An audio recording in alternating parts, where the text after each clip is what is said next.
For someone facing a chronic illness, every tick of the clock can be intimidating.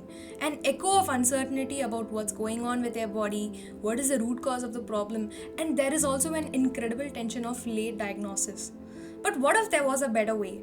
What if we can give a superpower to the doctor's hand to do complicated and faster diagnosis? And that superpower, people, is RUPA Health. RUPA is a powerful platform which unites 30 plus lab companies who does complex diagnosis like toxicity testing and epigenetic testing and 3000 more tests, paving the way for root cause medicine and faster diagnosis. It was founded by Thara Vishwanathan. Thara's motivation behind starting in this niche was from her personal experience. Her mother, her friends, to herself going through a lot of health issues, put herself in a path of diving into nutrition and root cause medicine. She wanted to do something great that changed how people view healthcare.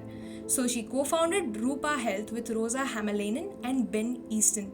However, it didn't begin as a multi-lab integrator as it is today, but rather as an akin to ZocDoc, which was basically an online platform to find doctors and schedule appointments.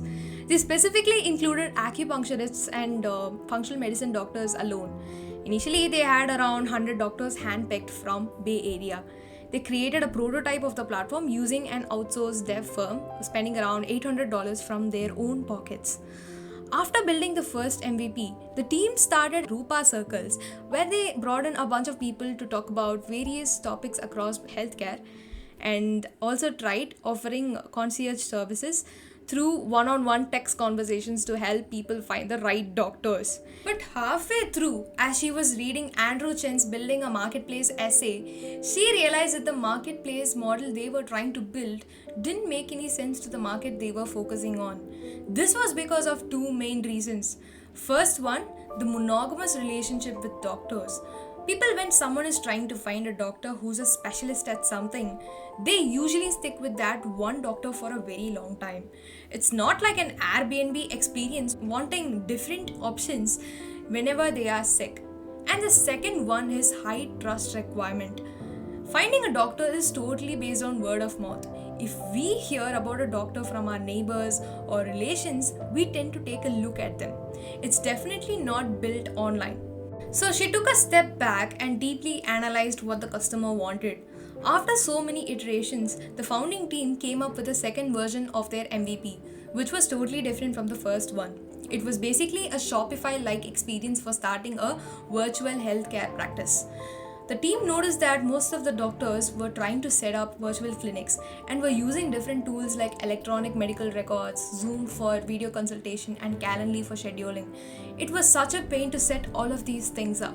So the second version integrated everything from patient management to scheduling in a single platform, providing a seamless experience.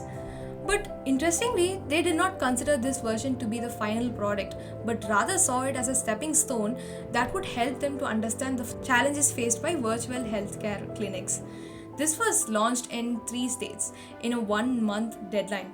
Tara and one of the co-founders, Rosa, were acting as admin staffs, taking notes on calls and setting up systems. And apart from the ways they marketed their first product, they started cold emailing a lot of doctors, pitching their idea for the second MVP and interviewing them if they were interested. She also started a weekly newsletter which explained the benefits of the kind of medicine they were focusing on with relevant research. This gained a lot of traction and got shared among a lot of people. All of this finally led them to the most crucial part, the lab problem. They noticed that practitioners had to go through the cumbersome process of accessing multiple individual lab portals to tests, understand their pricing and process, and later review the results. There wasn't any centralized platform where practitioners could access all lab tests and get educated on them. It was really frustrating. That's when the team had that aha moment. They immediately started reaching out to doctors whom they have already built relationship with and asked them to send in lab orders via email, providing some specifications like patient's name and the type of lab test to be conducted. After receiving the mail, they would seize an account with that particular lab for processing the order and send a PayPal invoice to the patients with a manually written instruction document. After going through a lot of iterations, RUPA Health became a front end for doctors where they could easily place orders through a user-friendly interface resembling an online checkout page. They started offering a streamlined and convenient process for patients to receive lab tests at home, with a wide range of testing options available through partner labs, and even provided a comprehensive support which includes tracking, results, payment options, and personalized guidance throughout the testing process.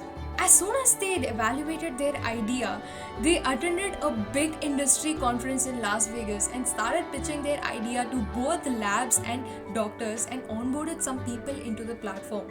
The third iteration was a huge success because the doctors, instead of joining them, provided valuable feedback and started asking for more features. The energy and the enthusiasm was more, and many practitioners started reaching out to them more often because they were solving an actual problem. The most interesting part about the market was 10 years ago, wellness wasn't a thing. But people took important decisions, and this market grew from nothing into a $1.3 trillion industry. The demand for data-driven healthcare, which RUPA is paving way for, is actually growing a lot. And it had just went through Series A last year, raising $20 million. And they even got featured at NASDAQ's top 50 small to medium tech business. For more interesting content like these, subscribe to my YouTube channel and make sure you follow me on Twitter.